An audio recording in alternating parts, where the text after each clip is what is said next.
Yo guys, welcome back to my channel at muli na naman tayo nagbabalik dito sa malupitan Gerat Digmaan dito guys sa walang iba kundi manok na pula. At kung bago pa lang tayo magumpisa mga pre, huwag niyo kalimutan mag-like, subscribe, huwag niyo rin kalimutan bitit yung notification bell at all para hindi ulit sa aking malupitan video rito guys sa manok na pula. Ako nga pala si Ryan Gamer, kaya naminintay natin mga pre. Ngayon guys, itong sisiw guys, napakatagal talagang i-upgrade dahil grabing ginawa ko dito mga pre, dahil sobrang hirap niyang yung pera, iangat yung pera pag ginagamit nyo guys yung manok na sisiw. Level na siya mga pre, level 7 na siya, kaya ganito yung na-upload ko mga pre. Kasi ang hirap talaga niya i-upgrade, kaya pinapakita ko na sa inyo mga pre kung paano ko ginagamit tong sisiw. At yun, tsaka ang hirap niya i-max guys kung tutuusin. Ang hirap niya i-max, malalagpas-lagpas ka ng 1 million, 10 million bago mo siyang ma-upgrade sa attack ganun o kaya sa health.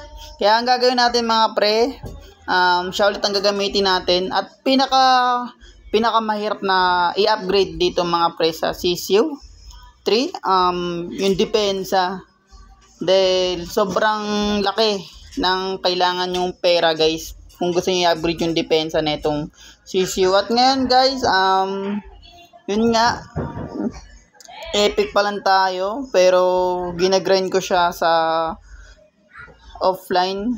Nag-grind set mindset ako mga pre sa offline. Ano yun? Ewan ko guys kung bakit laging tumutunog yan. Pero okay lang naman yan guys. Kaya tara na guys, simulan na natin yung battleground dito sa online. Dahil malaki ring panalo rito guys pag malaki talo nyo. Pero mas malaki yung panalo nyo kasi may makakalaban ka ng mahina talaga rito. Yung bago mag bronze, yan. Tapos epic, para sa akin mahina yung epic. Dahil ang gamit nating manok guys ay walang iba kundi sisiw, pinakamalakas. Yan.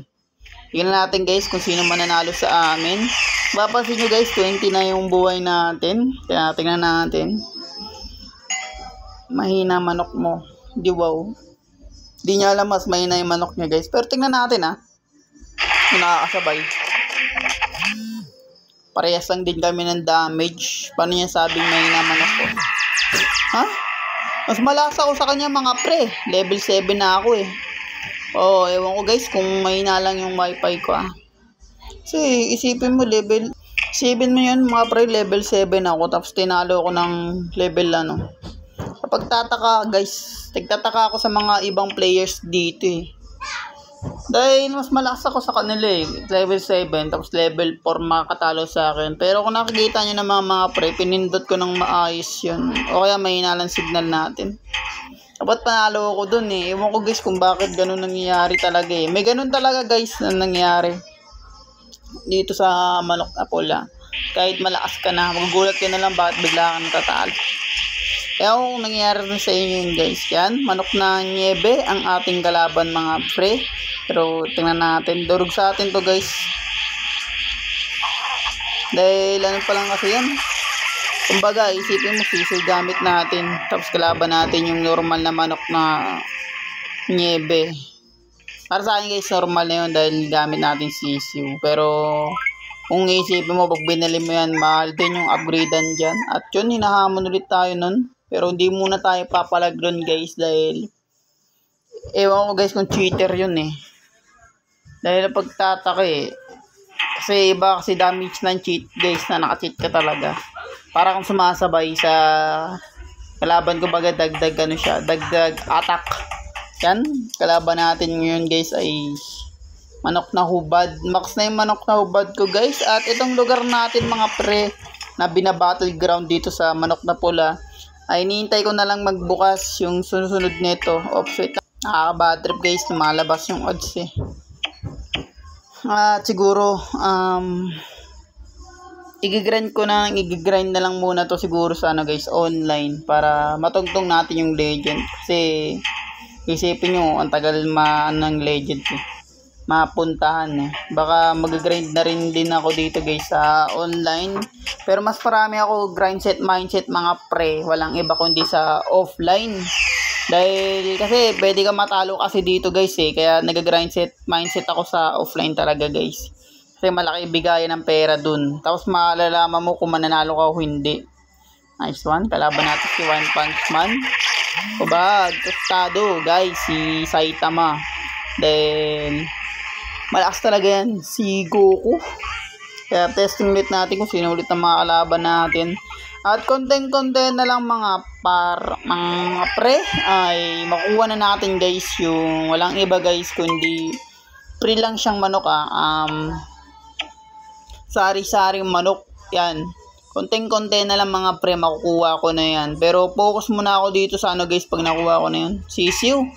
Dahil ito ang pinakamahirap na upgrade guys sa sisiu talaga. Kaya dito ako nag-grind set mindset sa sisiu. Talagang hirap niya i-upgrade mga pre. Hindi ako nagbibiro. Kung mga comment down below kung sino nahihirapan i-upgrade tong sisiu. Kaya pag natungtong ka na ng ano dito guys, ng mythical talagang malakas ka na talaga. Kasi bago tayo tumungtong doon guys, syempre pa epic pa lang tayo, legend pa lang tayo. Pag tayo lumagpas sa legend, ay nang ibig ko sabihin sa inyo mga pre. Dahil malakas na talaga yun. Yung sisiu natin, pagdating doon sa ano mga pre, sa ranggong yun. May nagkakantahan kasi guys, sana hindi tayo makapiright. Dahil, ewan ko guys kung birthday o trip niya lang kumanta. Shoutout sa kapitbahay ko. Kapitbahay namin guys. Shoutout sa kanila. Yan, testing ulit natin. Napakamahal pala no, ng mapa. 9,099. Yung magbubukas na sunod na mapa. Kung saan ako, guys, kung saan yung mapa natin. 9,099. Isipin nyo guys, yung star na kailangan yung mga pre. Na para magbukas lang yung mapa.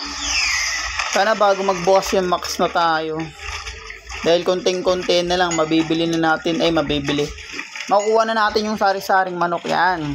Manok na anong kalaban natin mga pre? Manok na labandera.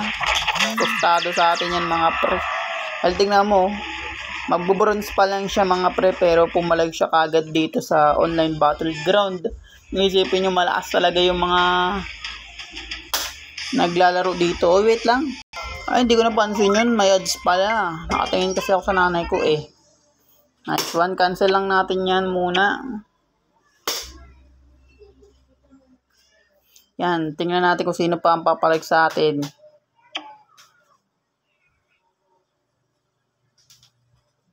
Ng mga malalakas na manok. Kung gising na pa sila, gigisingin natin sila mga para at titignan natin sila kung anong manok na ginagamit ng malalakas talagang manok. Kasi minsan lang talaga makalaban ng dito mga pre-legend. Kung isipin nyo. Kasi sa may cheat kasi parang naka-cheat din kalaban mo dun, puro legend na mga naglalaban sa'yo. Dito parang napapansin ko mga pre, pansin ko guys, parang minsan lang siya lumabas no, dito sa ating manok na pula, dito sa aking Ryan Gamer. Kasi pinapanood ko to guys bago ko i-upload kung ilang legend ang mga nakakalaban natin. Siguro mga pre, pagtungtong ko ng legend, puro legend ang mga kalaban natin. Hindi ko sure.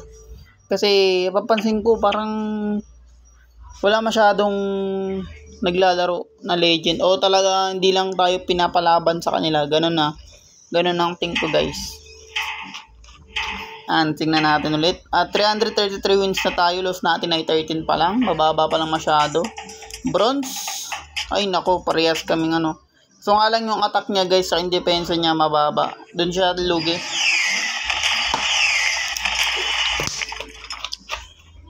Nice one guys, tag-ulan na. Susunod na taon. Ingay na naman ang aming bahay sa tunog ng ulan. Doon siya lugi mga pre.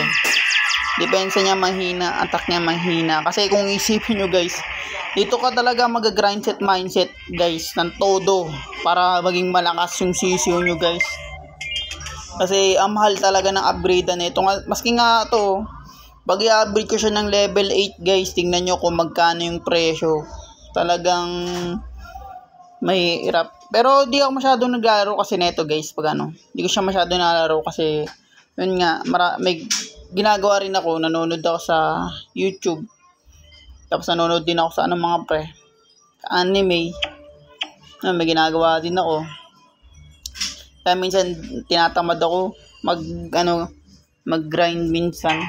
Pero pag inaano ko naman, di yun naman ako nagtatagal. Saglit lang talaga.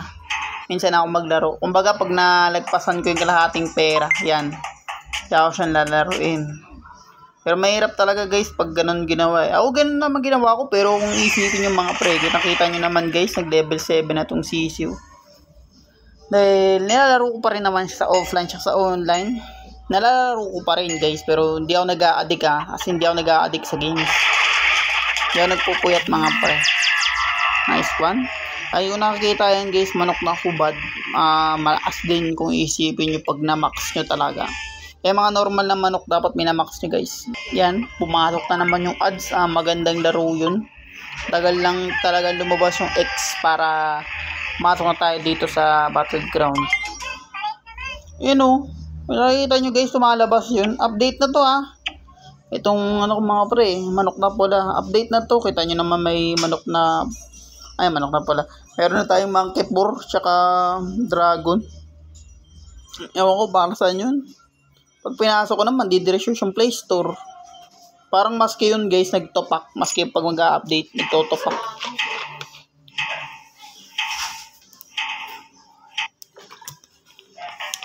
Yan. Normal na manok na nakakalaban ko mga pre. Shoutout sa inyo lahat. Kung napapanood nyo man lang to, itong nilalaro ko guys na manok na pula, mga nakakalaban ko dito sa Battleground. Dahil kung isipin mo, may nakikita akong legend gamit yung mga normal na manok. Talagang mahirap kasi talaga mag-upgrade guys ng mga malalakas na manok rito. Kung tatalon ka kagad kay Taguro, kailangan nakapokus ka muna doon mga pre bago mo mapalakas yung iba pang manok. Mahirap kasi lahat sila i-upgrade sabay-sabay. Mahirap yun mga pre.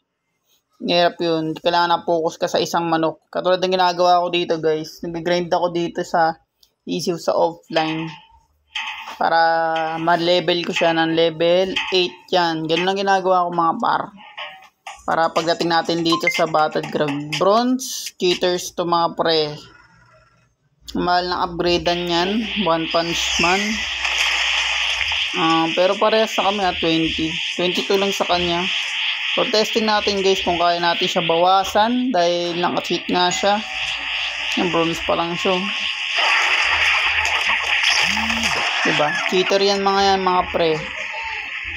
Kasi dapat patay ka agad yan Dapat pantay kami pag namatay. Dapat pantay kami pag namatay Pero wala Iba yung yun mga ganong players. Cheaters kasi bronze pa lang. Mahirap i-upgrade yun kung isipin nyo guys. Yung One Punch Man. Ito kasi easy Tangkita nyo naman mga pre No cheat guys. Mahirap i-upgrade pa level 8. Ako na bahala rito guys pag level 8. Nice one. Tumba. Ang pangalan niya manok na itim. Focus muna ako rito mga pre sa sisiu talaga. Para pag lumakas na talaga siya guys. Yun. Focus na tayo sa isang manok na susunod na papakita ko sa inyo guys. Papakilala ko na malakas na manok dito din. Kamanok na pula. Syempre guys. Kasi pag lumakas na pag nagmax na tong manok na sisiu natin mga pre, wala na. Solid na yan guys pag lumakas na kasi to. Kaya yun nga mga pre, wait a minute. Yan, may ginawa lang ako mga par. At kalabanin natin to si manok na dilaw. Jainin pa lang siya guys. Shoutout sa mga nakakatungtong pa rin ng Jainin Ang nahirapan din ako dyan Nag-umpisa pa lang ako. Nandudurugin lang natin tuloy sila. Nagpapalas talaga kasi ako guys. At yun, bagong durog na naman. Shoutout sa kanya. Kung sino man siya mga pre.